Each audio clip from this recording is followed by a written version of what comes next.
I've worked with a lot of CEOs and leaders over my 25 years. And what I found that the best CEOs do is they learn from other people and other industries, not just their own.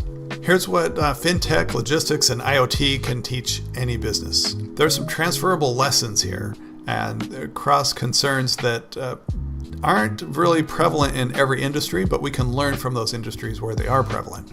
The first transferable lesson is from fintech.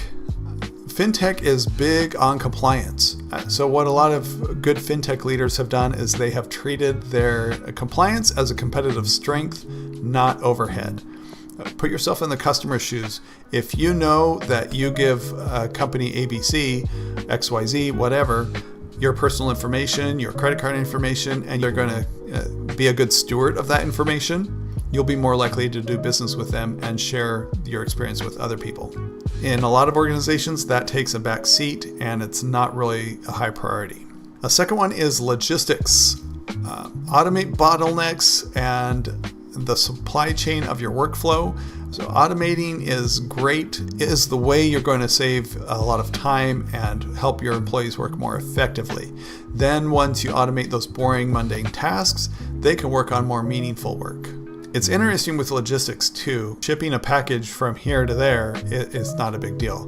But what about if you have 3 million of those and they need to get there in 2 days? That is a much bigger challenge. So think of it that way. They've got a lot they need to automate just to stay competitive. All right, the third one, IoT, the Internet of Things, is really good because they use data for live operations, not just reporting. So live data is really critical in the IoT space.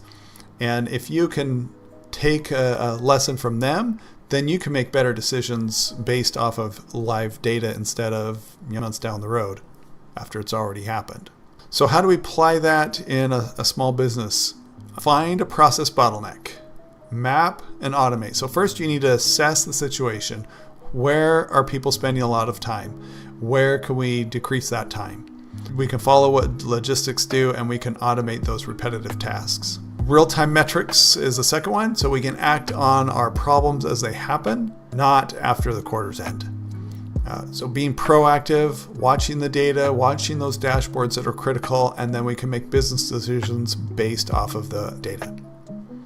And the third one, a monthly innovation meeting. So you can borrow practice from another sector where you're always innovating.